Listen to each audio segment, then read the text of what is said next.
Hola, bienvenidos a la clase segunda del capítulo de clasificación de nuestro curso de minería de datos. Lo que vamos a ver en esta clase es el framework de clasificación. O sea, no vamos a entrar en detalle de cómo funcionan los algoritmos de clasificación, pero vamos a entender cómo yo comparo distintos clasificadores, cómo evalúo un clasificador, qué métricas usa y todo el marco de trabajo para entrenar y evaluar un clasificador. A la clasificación la entendemos como un proceso donde como input necesito datos de entrenamiento que sean etiquetados. Nos referimos a una etiqueta como una variable categórica que está como la última columna que nos dice el valor a la categoría a la que pertenece cada ejemplo. Por ejemplo, tenemos un ejemplo de clasificar emails en base a si son spam o no spam. Tendríamos entonces como atributos las palabras del documento y las categorías serían si el documento es spam o no spam. En base a estos datos de entrenamiento yo entreno un algoritmo de clasificación. Y ese algoritmo va a ser una función que va a ser capaz de mapear el input hacia el output deseado, que son las categorías. Y después yo puedo evaluar mi modelo contrastando las predicciones que yo hago versus los valores reales. Una vez encuentro el modelo con mínimo error posible, yo pongo este modelo en producción y de esta forma mi modelo va a ser capaz de hacer predicciones sobre datos nuevos. Este es el proceso. Acá tenemos una figura donde se entiende con más claridad. Tenemos un dataset aquí que tiene 3 atributos y una clase binaria, que son dos, que es positivo o negativo. Entonces tenemos acá un atributo binario, un atributo que es categórico, otro que es numérico. Y la idea es que a partir de estos datos de entrenamiento, yo hago un proceso de inducción, que lo hace mi algoritmo de aprendizaje, que trata de construir un modelo a partir de los datos, que trata de reconstruir el output a partir del input. Una vez yo encuentro un modelo, este modelo yo lo puedo aplicar sobre datos nuevos, que son mis datos de testing, deducción, que se llama esta parte. Donde este modelo ahora puede ver estos atributos de acá y puede hacer una predicción para esta categoría.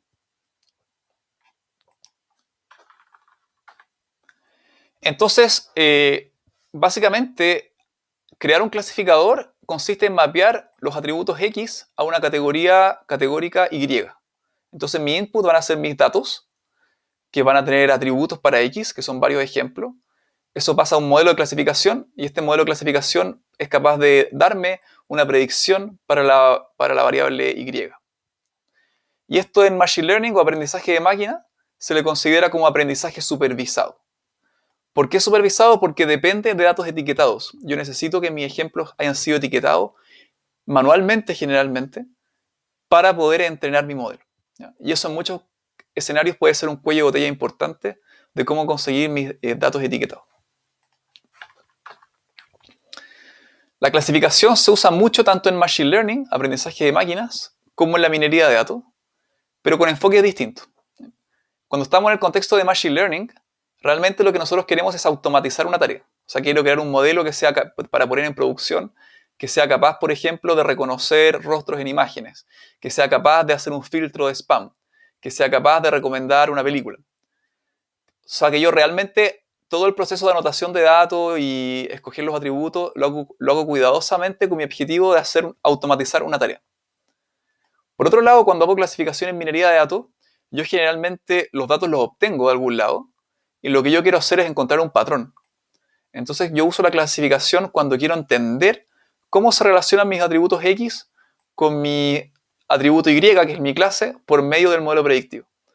Entonces yo a veces en minería de datos lo que hago es tratar de responder preguntas como ¿soy capaz de predecir X en función de Y? Y en cambio en Machine Learning es yo quiero automatizar esta tarea, por eso recolecto datos, anoto datos y entreno el mejor modelo posible. O sea, en Machine Learning y Data Mining usamos los mismos tipos de modelos en muchas veces, pero con objetivos distintos. En esta clase no nos vamos a centrar en cómo funcionan por debajo los algoritmos capaces de construir un clasificador. Lo que más nos interesa es que aprendamos a comparar y ver si un modelo es bueno o no. Entonces la pregunta es, ¿cómo saber si un modelo es bueno? Lo que más nos importa en clasificación es la capacidad predictiva del modelo. O sea, queremos saber si realmente el modelo es capaz de hacer predicciones correctas.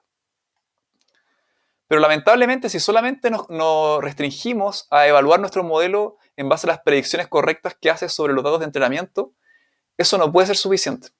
No es suficiente. Lo que a nosotros nos gustaría saber es la capacidad de generalización de un modelo. O sea, es decir, saber si el modelo es capaz de hacer predicciones correctas en datos distintos a los datos vistos durante el entrenamiento. O sea, si nosotros vemos un modelo que es capaz de reconocer rostros, personas en una imagen, por ejemplo, y se porta muy bien en los datos de entrenamiento, pero basta con que yo las imágenes les haga una pequeña rotación y el modelo ya no se porta bien, significa que el modelo no está generalizando. Aparte de la generalización y la capacidad predictiva, otras cosas que puede que nos importen en un modelo es la interpretabilidad. O sea, existen modelos que son caja blanca, en que yo de verdad puedo saber por qué está haciendo esta predicción, como un árbol de decisión. Mientras que hay otros modelos que son caja negra, como las redes neuronales, en las que yo no sé bien por qué el modelo está haciendo estas predicciones. Entonces, a veces si me importa la interpretabilidad, me importa tener modelos de caja blanca como un decision tree, por ejemplo, un árbol de decisión. Y otra cosa es la eficiencia, tanto en entrenamiento como en producción. Hay modelos que son mucho más rápidos que entrenar que otros, y hay otros modelos que tal vez son mucho más fáciles de aplicar que otros.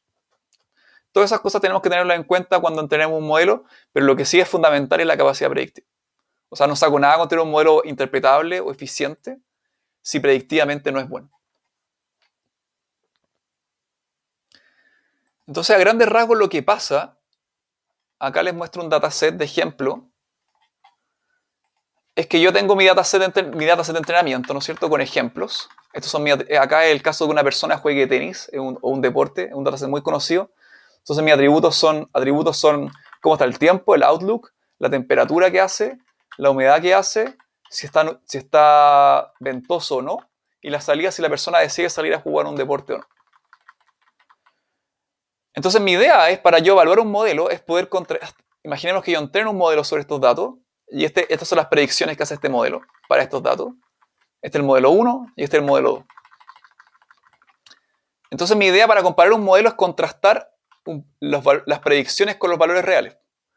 Y yo esperaría que el modelo que se equivoque menos sea el mejor. Entonces mi idea ahora que vamos a ver a continuación es cómo yo resumo esta comparación entre el valor real de la clase y las predicciones en métricas que yo pueda entonces rápidamente, en vez de mirar estos datos, pueda directamente decir el modelo 1 es mejor que el modelo 2 o viceversa. Entonces, como les decía, cuando quiero saber si un modelo es bueno, tengo que resumir su capacidad predictiva en base a una métrica, en base a un indicador, ¿ya? Que eso le llamamos métrica de desempeño, o en inglés una performance metric. Entonces estas métricas se calculan haciendo un contraste entre los valores predichos y los valores reales de la variable objetivo. O sea, como les mostraba acá, hago un contraste entre estos valores, que son los valores reales, y los valores predichos. Y para poder medir realmente la capacidad de generalización, esto lo hago sobre datos no usados durante el entrenamiento. O sea, que lo vamos a ver con más detalle a continuación, pero la idea es que la evaluación la haga sobre datos distintos a los datos que usé para construir mi modelo. Una vez haciendo eso, yo puedo diseñar experimentos en los cuales puedo comparar las métricas de desempeño que obtengo para varios modelos distintos. Por ejemplo, yo puedo cambiar mi algoritmo de clasificación. Podría usar un decision tree, o una red neuronal, o un vecino más cercano, o un naive Bayes, que los vamos a ver en la clase siguiente. Y en base a los desempeños, saber con cuál me quedo. Esa es la idea.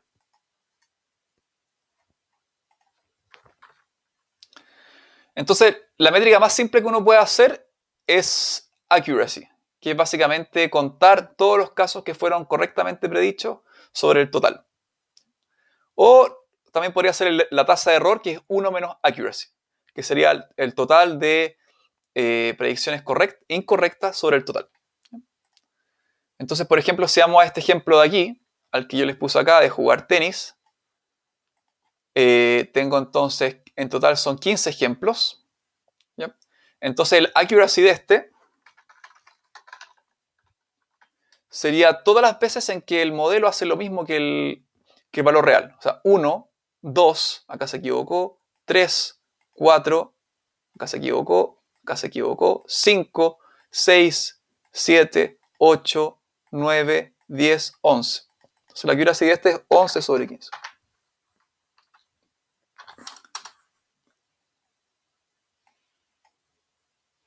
Mientras que para este de acá, la accuracy sería tengo que comparar este con este, ¿no es cierto? Acá 1 correcto, 2 correcto, 3 correcto, 4 correcto, 5 correcto, 6 correcto, 7 incorrecto. O sea, vamos con 6, 7, 8, 9, 10, 11. 11 sobre 15. Son iguales. Pero hacen distintos errores. Entonces aquí tenemos dos modelos que según accuracy son iguales. Bueno, y el error sería 1 menos eso, ¿no? Sería 4 sobre 15. Y acá también sería 4 sobre 15. Es mucho más fácil para mí entonces mirar esta métrica que tener que comparar esto. Esa es la idea de tener una métrica de SMP.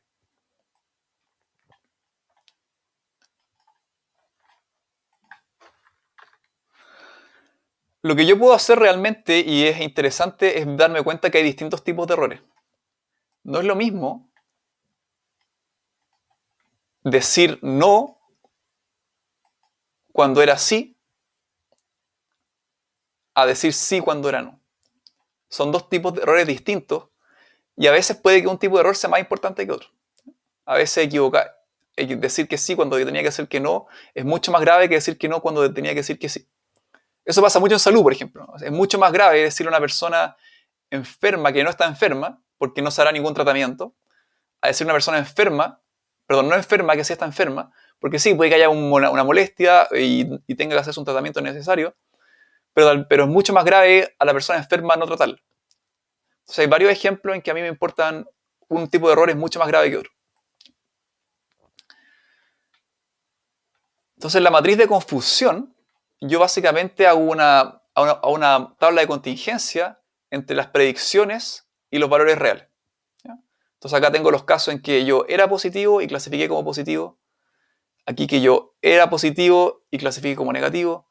Aquí los casos en que yo era negativo y clasifiqué como positivo. Y era negativo y clasifiqué como negativo. Entonces, estos de acá son casos clasificaciones correctas, A y D, y B y C son clasificaciones incorrectas.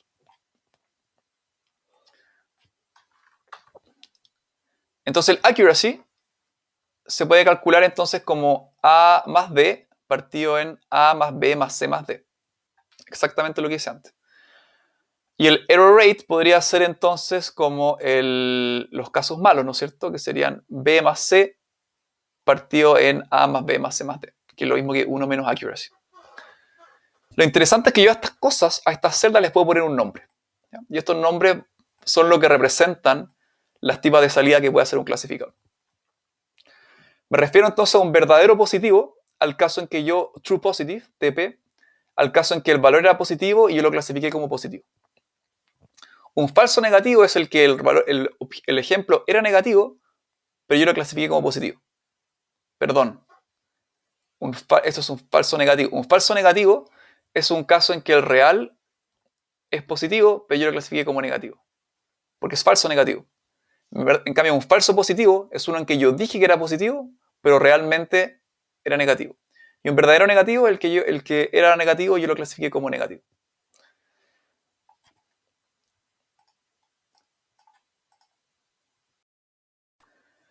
Los falsos positivos y los falsos negativos también tienen, en el mundo de la estadística se les conocen como errores de tipo 1 y errores de tipo 2. Entonces, en este ejemplo acá, que es bastante jocoso, la idea es que mi clase positiva es estar embarazado y mi clase negativa es no estar embarazada. Entonces, un error tipo 1 sería un falso positivo, sería cuando yo le digo a una persona que claramente no está embarazada que está embarazada. Mientras que un falso negativo sería el caso en que yo le digo a una persona que está embarazada que no está embarazada. Y con eso concluimos con la primera parte de la clase del framework de clasificación.